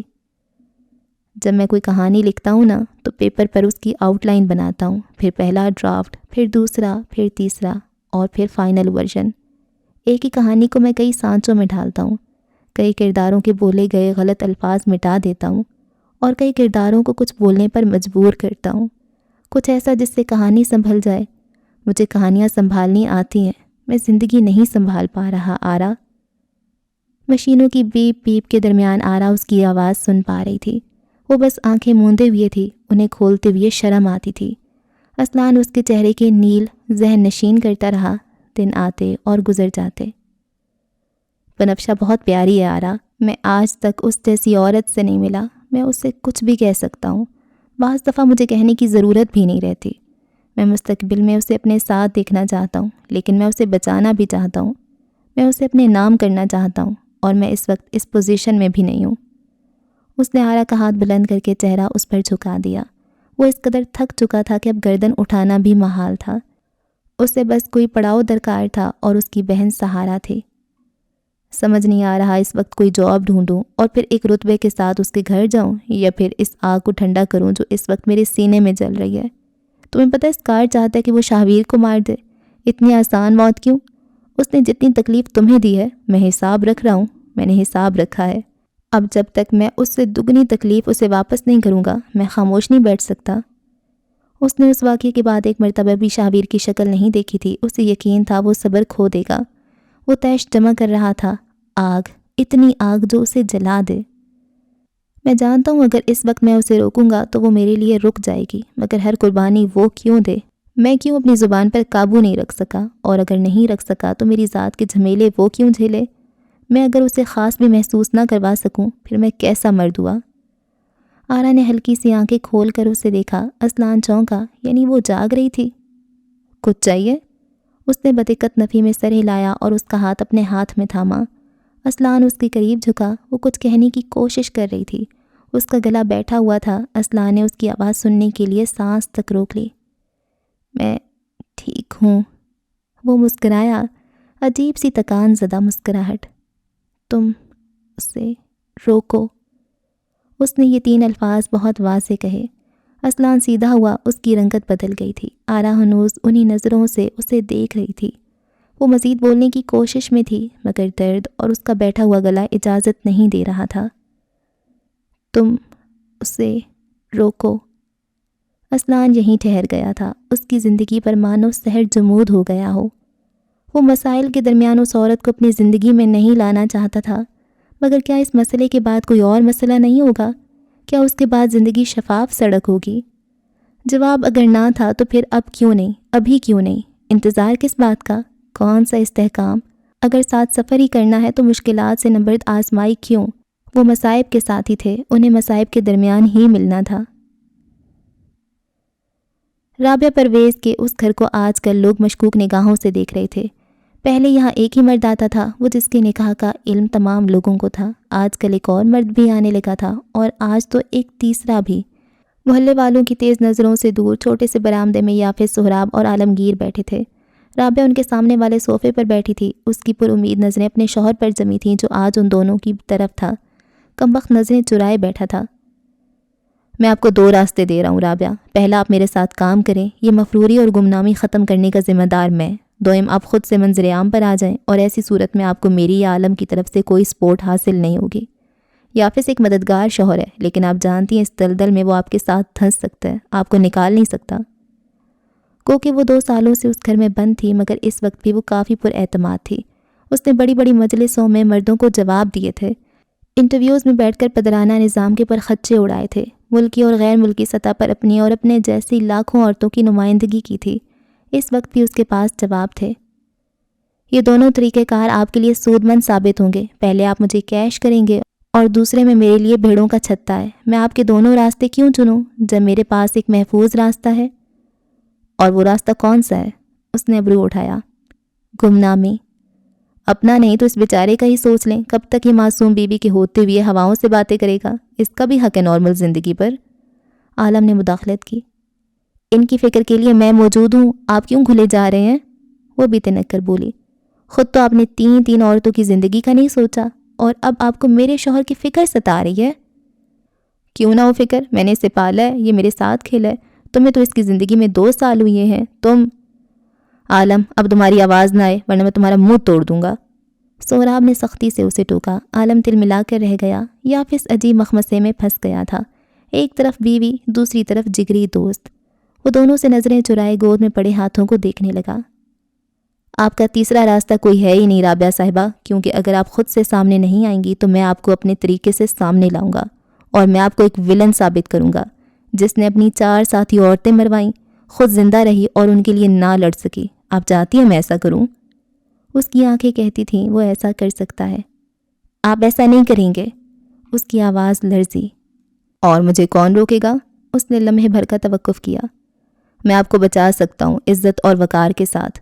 میرے تعاون کے لیے آپ کوئی بھی راستہ چنیں گی، میں اس راستے کو آپ کے لیے خاردار کر دوں گا، اتنا کہ میرے پاس آپ کی واپسی لہو لوہان پیروں سے ہو۔ میں اس وقت آپ کے پاس انتخاب نہیں، حکم لایا ہوں۔ رابعہ بے یقینی سے اسے دیکھتی، اور کبھی باقی 2 کو۔ وہ تو ان دونوں سے بہت مختلف تھا، اس نے مفاہمت کی کوئی راہ ہی نہیں چھوڑی تھی۔ یافس تم کچھ کہو گے نہیں؟ میں کیا کہوں رابی، سہراب درست کہہ رہے۔ اول تو تم ایک اب نارمل زندگی گزار رہی ہو، اور دوم کیا تم باقی وہی عورت ہو جو لوگوں کی آواز تھی؟ تمہاری اس زندگی کی واحد وجہ حق تھا، تم ان عورتوں کے لیے لڑ رہی تھی جنہیں فیمنزم کے نام پر لوٹا جا رہا تھا، اور اب 18 بے قصور ماؤں کا کوئی حق نہیں۔ ان 18 وکٹمز کی شادی ہو چکی تھی یا پھر منگنی، ان کی پارٹنرز کا کوئی حق نہیں۔ یا تو حق کی بات نہ کرو یا پھر اسے یوں بے توقیر نہ کرو۔ وہ گنگ رہ گئی، اسے یوں لگا جیسے یافس بھرے بازار میں کہیں کھو گیا ہو۔ اسفند میرا دوست ہے۔ اسفند صرف اور صرف ایک قاتل ہے، جس طرح روبینہ اور تمکنت تمہاری دوستوں کی قاتل ہے۔ عالم نے کہا۔ اگر تم اسفند کے خلاف نہیں جانا چاہتی تو ٹھیک، پھر روبینہ اور تمکنت کے خلاف بھی نہ جاؤ، وہ بھی کسی کی دوست ہوں گی، ان کی بھی فیملی ہوگی، کیوں برباد کریں؟ تمہیں پتہ ہے اس وقت تم یہاں بیٹھ کر ایک قاتل کے ساتھ ہمدردی کیوں جتا رہی ہو؟ کیونکہ تم قتل نہیں ہوئی، تم اس روز جلنے سے بچ گئی تھیں۔ اگر اللہ ان باقی 4 کو چند گھڑیوں کی مہلت دے اور اس وقت ہم ان سے ان کی رائے جاننا چاہ رہے ہوں تو جانتی ہو وہ کیا کہیں گی؟ وہ کچھ نہیں بولی، بس چہرہ ہاتھوں میں چھپا لیا۔ وہ آہیں، وہ کراہیں، روشن کا وہ سر پر آتا ہوا ہاتھ، سب یک بہ یک یاداشت کا حصہ بننے لگے۔ وہاں کوئی تمہاری سگی بہن نہیں تھی، تمہارا اور کوئی خونی رشتہ بھی نہیں تھا۔ میں نے اپنی بیوی کو کھویا ہے، وہ 7 ماہ کی حاملہ تھی، میں اپنے بچے کی دھڑکن سن چکا تھا۔ اس سب کے بعد انسان نارمل نہیں رہتا، لیکن میں نے کوشش کی، میں لڑا، اس لیے کہ ایک دن تم بیٹھ کر میری بیوی کے قاتل کو دوست کہہ کر جسٹیفائی کر دو۔ اس کی نظروں اور لہجے میں بلا کی کاٹ تھی۔ وہ اٹھ کھڑا ہوا۔ تمہارے پاس 2 دن کا وقت ہے، اگر تمہارا جواب ہماری مرضی کے مطابق نہ ہوا تو ہماری مرضی ہوگی، پھر بھیجنا اپنے شوہر کو، وہ کوشش کرے ہمیں روکنے کی، اور جب واپسی پر اس کی لاش ملے تو مجھے معاف کر دینا، کیونکہ میں بھی اس کا دوست ہوں۔ وہ اندر تک لرز گئی۔ عالم جن قدموں سے آیا تھا انہیں سے چلتا ہوا باہر نکل گیا۔ تھوڑی دیر بعد سہراب بھی اٹھ گیا، یافس اس کے ساتھ اٹھنے لگا، مگر رابعہ نے نامحسوس انداز میں اس کا ہاتھ تھام لیا تھا۔ یافس نے بیوی کے کانپتے ہاتھ کو اپنے دونوں ہاتھوں کے بیچ تھام لیا۔ وہ میرا دوست ہے، ڈونٹ وری۔ اسفند کے بارے میں مجھے بھی یہی لگا تھا۔ ایک بات تھی، بس ایک بات، اور اس کا دل چھلنی ہو کر رہ گیا۔ اس سے رابعہ پر ترس آ رہا تھا، بے تحاشا ترس۔ وہ اپنی بیوی کی مشکلات جتنی کم کرنا چاہتا اتنی بڑھتی چلی جاتی تھیں۔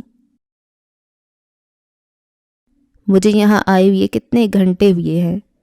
اس کی آنکھیں بند ہو رہی تھیں، وہ تھک چکا تھا۔ 7 گھنٹے۔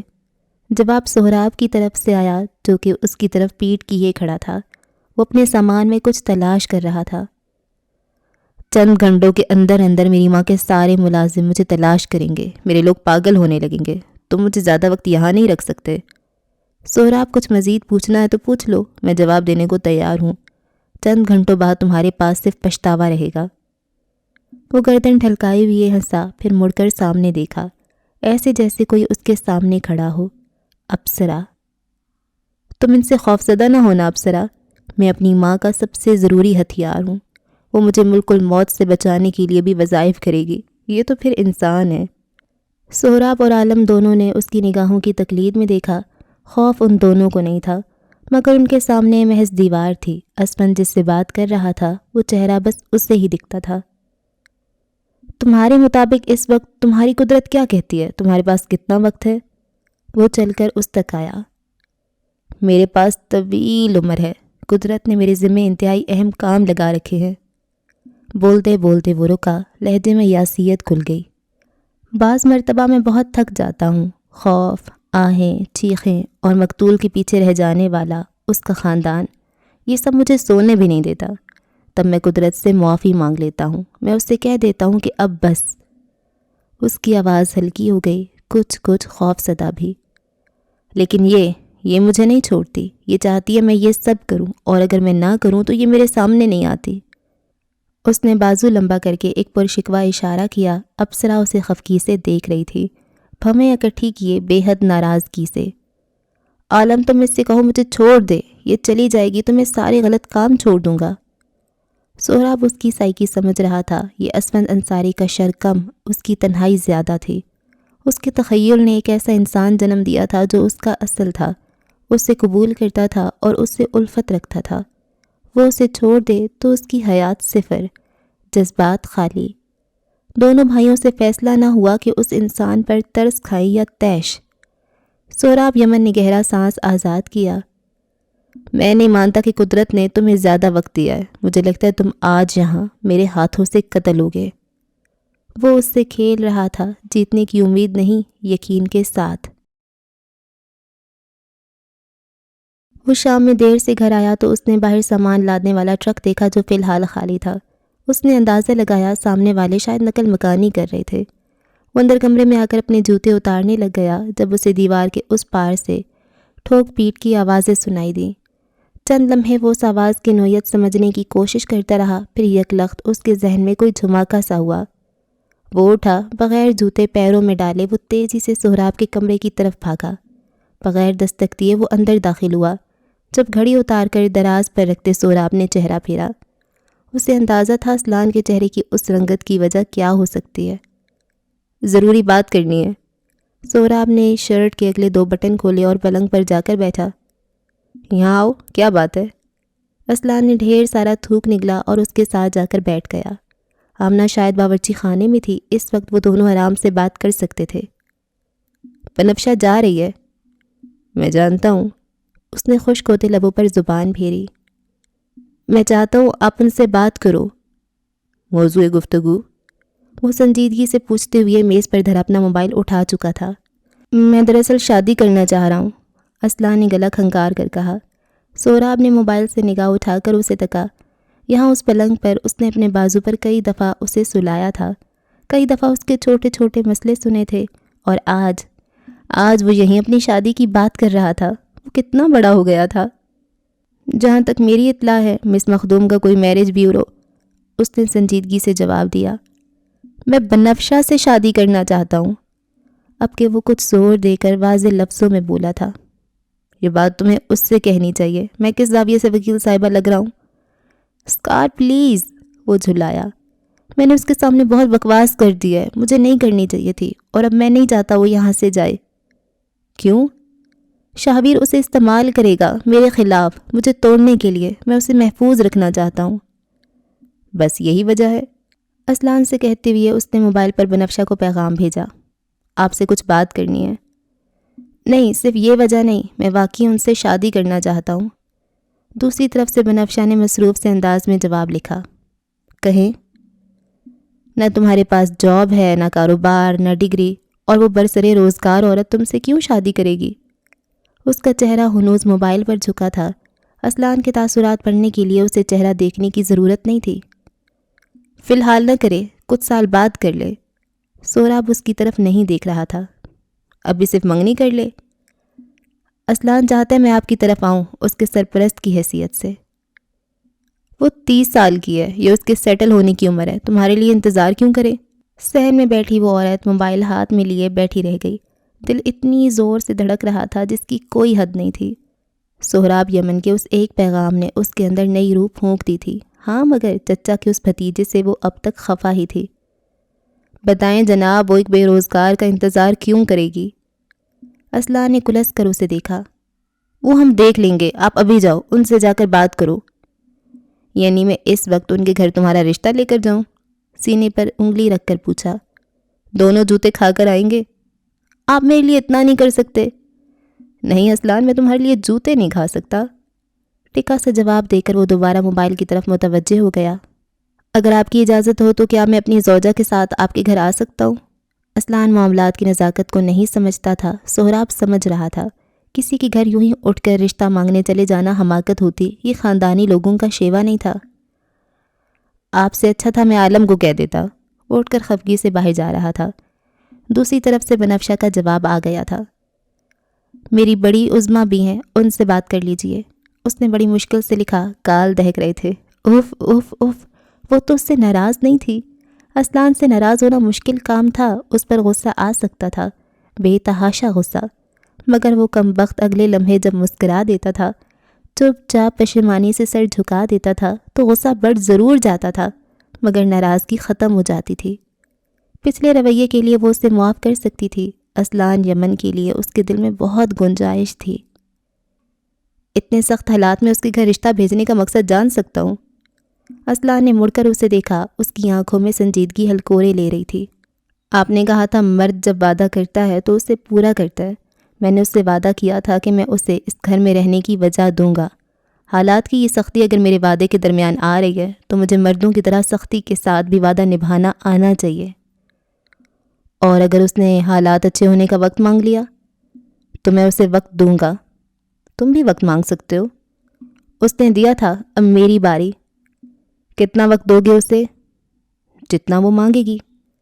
70-80 سال مانگ لیے تو؟ 70-80 سال یعنی بس ایک زندگی۔ وہ مسکرایا۔ میں اسے اس سے زیادہ دے سکتا ہوں۔ شرم نہیں آ رہی چچا کے سامنے ایسی بات کرتے ہوئے؟ اگر آپ 15 منٹ میں گئے نہیں تو میں باقی کی ساری شرم چھوڑ کر خود چلا جاؤں گا، پھر آپ سنتے رہنا دنیا سے کہ سہراب کا لڑکا ہاتھوں سے نکل گیا ہے۔ میں جوتے ماروں گا اسلان، اس نے مصنوعی خفگی سے کہا۔ اس کے علاوہ آپ کو آتا کیا ہے؟ وہ ہاتھ جھلاتا باہر نکل گیا۔ اس سے زیادہ وہ دونوں ایک دوسرے کو برداشت نہیں کر سکتے تھے۔ گھر کے اس پار کوارٹر میں بنفشہ اپنے بالوں اور میک اپ کے لیے جلدی جلدی ہاتھ چلا رہی تھی۔ اسے ابھی تیار بھی ہونا تھا، اس کے پاس کپڑے بھی نہیں تھے۔ وہ 30 سالہ وکیل اپنی الماری کھولے سارے اچھے جوڑے نکال کر رکھتی جا رہی تھی۔ اسے یہ تک بھول گیا تھا کہ وہ یہ گھر چھوڑ کر جا رہی ہے۔ اسلان یمن نے اس کے سارے شکوے دور کر دیے تھے۔ ہاں اس نے ابھی معافی نہیں مانگی تھی، مگر وہ مانگ لے گا، اسے یقین تھا۔ وہ حالات کا مارا تھا اور وہ اسے مواقع دینے کو تیار۔ اب تو میرے مقصد کی بات پر آؤ۔ قصہ کو مکمل اس کی طرف متوجہ ہوا۔ سہراب رابعہ کے گھر سے نکل کر کہاں گیا تھا، اور جہاں گیا تھا کیا اس کا وہ کام پورا ہوا؟ اور سب سے اہم بات، کیا رابعہ نے اسپند کو دھوکہ دیا؟ دیا۔ اس ایک لفظ نے بنفشہ کو ٹھہرنے پر مجبور کر دیا۔ وہ اپنی بات پر قائم تھا۔ اپارٹمنٹ کے دروازے پر گھنٹی متواتر بج رہی تھی جسے وہ بدستور نظر انداز کر رہا تھا۔ اسے ہسپتال سے گھر آئے ہوئے پورا 1 گھنٹہ ہو گیا تھا اور وہ اس 1 گھنٹے میں نہ جانے کتنی کالز مسترد کر چکا تھا۔ مسلسل ہوتی دستک جب کسی صورت نہ تھمی تو اسے اٹھ کر جانا پڑا۔ اس نے دروازہ کھولا۔ دوسری طرف سہراب یمن کھڑا تھا۔ شاہویر کا سانس اوپر کا اوپر اور نیچے کا نیچے رہ گیا۔ اگر تم مجھے مارنے آئے ہو تو اپارٹمنٹ میں اور عمارت کے داخلی راستے پر کیمرہ لگائے۔ میں تمہیں کیوں ماروں گا شاہویر؟ سہراب نے شانے اچکاتے لا علمی سے پوچھا۔ بلکہ ہاں، میں تمہیں جیل بھیج سکتا ہوں، لیکن میں بھیجنا نہیں چاہتا اور اسی سلسلے میں تم سے کچھ بات چیت کرنے آیا ہوں۔ آئی ڈونٹ بلیو یو، وہ غرایا۔ ڈونٹ کیئر، سہراب ترکی بترکی بولا۔ لیکن اگر تم نے مجھے اندر نہ آنے دیا تو پچھتاؤ گے۔ وہ چند لمحے پرسوچ نظروں سے اسے دیکھتا رہا، پھر جیسے فیصلہ کر لیا، مجھے تمہاری تلاشی لینی ہوگی۔ سہراب نے بغیر کچھ کہے ہاتھ اوپر کر لیے۔ شاہویر نے چند منٹوں کے اندر اس کی جیب سے ریوالور، بٹوا اور گاڑی کی چابی نکال لی تھی۔ اب اس کے ہاتھ میں بس اس کا موبائل تھا۔ اس نے دروازہ کھلا رہنے دیا، موبائل پر گارڈز کو پیغام بھیجا۔ وہ چند منٹوں میں دروازے کے باہر کھڑے تھے۔ سہراب محظوظ انداز میں اس کی ساری تیاری دیکھ رہا تھا۔ وہ اس سے خوف زدہ تھا۔ اس سے اب ہر یمن سے خوف زدہ ہونا چاہیے تھا۔ اس پر یہ بنتا بھی تھا۔ واللہ اگر میں تمہیں مارنے آیا ہوتا تو تمہاری یہ تلاشی اور یہ 2 گارڈز مجھے روک نہیں سکتے تھے۔ تمہیں میں تب بھی مار سکتا تھا جب مجھے آرام مل گئی تھی۔ پھر انتظار کیوں کر رہے ہو؟ وہ اسے نہتہ کیے اطمینان سے صوفے پر آ کر بیٹھا۔ میں نے آرا سے کہا تھا تم ٹھیک آدمی نہیں ہو۔ اس نے میرا یقین نہیں کیا۔ اب میں چاہتا ہوں ٹھیک ہو کر تمہاری سزا وہ طے کرے۔ صوفے پر ایک بازو پھیلاتے ہوئے وہ مسکرایا۔ میرے سامنے اب اس کا نام لوگے تو کانپے گی۔ کبھی سامنے آنا اس کے، وعدہ کرتا ہوں تم پر آنکھوں میں آنکھیں ڈال کر تھوکے گی۔ شاہویر کے جبڑوں میں تناؤ در آیا۔ وقت کی قلت ہو گئی، ورنہ اس وقت آدھی دنیا اس پر تھوک رہی ہوتی۔ میں محض وقتی طور پر خاموش ہوں۔ تمہیں تمہارے خاندان سمیت غرق کرنا میرے لیے مشکل نہیں ہے۔ پھر تمہارے ہاتھ کیوں بندھے ہیں؟ سارے میں پہلی بار اسے اصلان سے گلا ہوا۔ کاش وہ اس کے ہاتھ کھول دے، کیونکہ شاہویر کو اس کھیل میں مزہ آ رہا تھا، مگر وہ سہراب کے سامنے اسے طول نہیں دینا چاہتا تھا۔ اعتراف کٹھن مرحلہ تھا، مگر وہ اس سے ڈرتا تھا۔ کس لیے آئے ہو؟ ایک کھیل کھیلنا تھا تمہارے ساتھ۔ اس نے موبائل کھول کر اس کے سامنے رکھا۔ ڈو اور ڈائی کھیلنا چاہو گے؟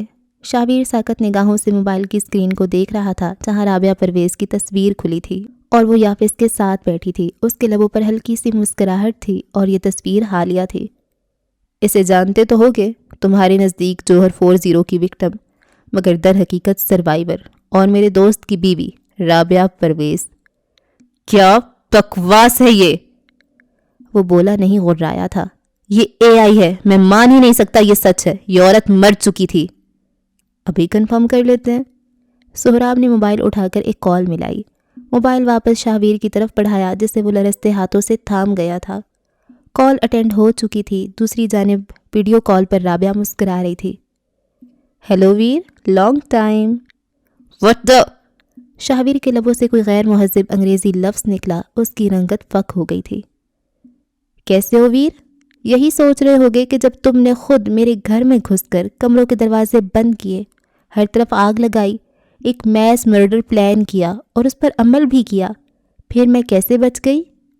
وہ مزے سے کہتی موبائل لیے صوفے پر آ کر بیٹھی۔ شاہویر سانس لیے بنا اسکرین کو دیکھ رہا تھا۔ یہ کوئی اے آئی نہیں تھا، یہ اصل تھا۔ اس کی آنکھیں کیمرے کا اصل اور بھرم پہچانتی تھیں۔ میں بچ گئی کیونکہ میں نے تمہیں لے کر ڈوبنا تھا۔ تم تیار ہو؟ تم… شاہویر نے اسے کوئی گالی دینی چاہی، مگر سہراب اسے ٹوک گیا۔ کوئی غلط لفظ، کوئی گالی نہیں، وہ بھابھی ہے میری۔ یہ دوسرا شوق تھا۔ شاہویر کا دماغ سائیں سائیں کرنے لگا۔ اس نے موبائل ایک طرف پھینک دیا اور سہراب کے سامنے کانچ کی میز پر آ کر بیٹھا۔ میرے ساتھ کیا کھیل کھیل رہے ہو؟ اس کا چہرہ شدت غیظ سے سرخ پڑ رہا تھا۔ ڈو اور ڈائی، اس نے شاہویر کی آنکھوں میں دیکھتے بے حد سکون سے جواب دیا۔ تمہاری تباہی اور بقا دونوں میرے ہاتھوں میں ہے۔ رابعہ تمہارے خلاف پرائم وٹنس بننے کو تیار ہے، لیکن اگر تم چاہو تو میں جوہر 40 سے تمہارا نام نکال دوں گا۔ مجھے تم پر یقین نہیں۔ اس نے اپنی بات دہرائی، آواز پھٹی ہوئی تھی۔ تم یقیناً اپنی بھتیجی کا بدلہ لے رہے ہو۔ یہ سچ نہیں ہے۔ رابعہ زندہ نہیں ہو سکتی۔ میں نے اسے اپنے ہاتھوں سے مارا تھا۔ میں نے اپنی آنکھوں سے 4 ڈیڈ باڈیز دیکھی تھی۔ یہ سچ نہیں ہو سکتا۔ وہ چوتھی لاش روشن کی دوسری بیٹی کی تھی۔ ہاں، مگر تمہیں میری بات پر یقین نہیں تو یوں ہی صحیح۔ وہ اٹھ کھڑا ہوا۔ اور جہاں تک میری بھتیجی کا انتقام ہے تو صبر رکھو، وہ میں ضرور لوں گا۔ Get last! شاہویر حلق کے بل غرایا۔ تمہارے پاس 6 گھنٹے کا وقت ہے۔ اگر تمہیں میری بات کا یقین آ جائے تو ٹھیک، ورنہ اگلے دن ایک FIR ہوگی جس میں تمہارا نام آئے گا۔ کچھ ثبوت ہے جو جوہر 40 میں تمہاری انوالومنٹ کو ظاہر کرتے ہیں۔ ای میل کر رہا ہوں، دیکھ لینا۔ شاہویر چاہے لاکھ معتدل مزاج نظر آتا، چاہے وہ 1000 دفعہ یہ ظاہر کرتا کہ اس پر کسی چیز کا کوئی اثر نہیں ہو رہا، مگر سہراب یمن کی دھمکی کو بے پرگی اڑانے کے لیے اسے ٹھوس جگر چاہیے تھا، جو فی الوقت اس کے پاس نہیں تھا۔ وہ دروازے سے باہر نکل گیا۔ شاہویر متوحش انداز میں وہ تمام ثبوت دیکھ رہا تھا جو ظاہر کرتے تھے کہ 9 نومبر کے اس واقعے میں شاہویر طلال بنگش کا پورا ہاتھ تھا۔ زندگی میں پہلی بار اس سے لگا وہ کسی آتش فشاں کے دہانے پر کھڑا ہے۔ پیر ہٹائے یا بڑھائے وہ جھلسے گا۔ چہرہ، زندگی، دل، سب سب سب۔ اوکے جی، تو اس ایپیسوڈ کو ہم یہاں پہ ختم کرتے ہیں۔ ایک چیز کی مجھے سمجھ نہیں آ رہی ہے، وہ یہ ہے کہ حال کون سا ہے اور ماضی کون سا ہے۔ اسفند ابھی ان کے حال کی اگر بات کریں تو وہ ابھی انہوں نے کڈنیپ کیا ہوا ہے یا ماضی میں کیا تھا؟ اور کیونکہ اب تو وہ اسلان سے جب بات کر رہے ہیں تو وہ کڈنیپ ہونے کے بعد آ گیا ہے، یا پھر یہاں پہ وہ اسلان کو سمجھاتے ہیں اس کے بعد اسے کڈنیپ کرتے ہیں؟ یہ مجھے نہیں سمجھ آ رہی باتیں۔ اور تھوڑا سا بس یہ ماضی میں اور حال میں کنفیوز ہو رہی ہوں کہ کون سی چیز کب ہو رہی ہے، تو اتنے زیادہ سینز جب چینج ہوتے ہیں تو سمجھ نہیں آتی۔ باقی اسلان کے لیے اچھا ہے کہ وہ بنفشہ کے لیے اب پیغام بھیجنا چاہ رہے، آرا بھی ٹھیک ہے شکر سے۔ اور اسفند کی دیکھی جائے تو دماغی حالت وہ ٹھیک نہیں ہے، کوئی پاگل شاگل ہو جائے گا، مجھے تو یہی لگتا ہے۔ اور ہاں بس اب ان کی پلاننگ دیکھتے ہیں یہ کیا کر رہے ہیں۔ شاہویر کو یہاں پہ یوں کہہ رہے ہیں، شاہویر کو اسفند یوں کہہ رہا ہے۔ اسفند بھی ویسے شاہویر کا دشمن ہی ہے ایک طرح سے، اور یہ کیا کرنا چاہ رہے ہیں وہ بھی نہیں سمجھ آ رہی۔ کچھ نہ کچھ تو ان کے مائنڈ میں پلان ہوگا ہی نا۔ اور ہاں بس اچھا، اب شاہویر اس کی فیملی کو پتہ چل گیا کہ یہ شاہ زید نہیں شاہویر ہے، تو ان کا کوئی سین ابھی تک نہیں دیکھنے کو مل رہا۔ اور بس دیکھتے ہیں کہ کیا ہوتا ہے، اگلی قسط میں ہوتی ہے ملاقات۔ رکھے دعا میں یاد۔ اللہ حافظ۔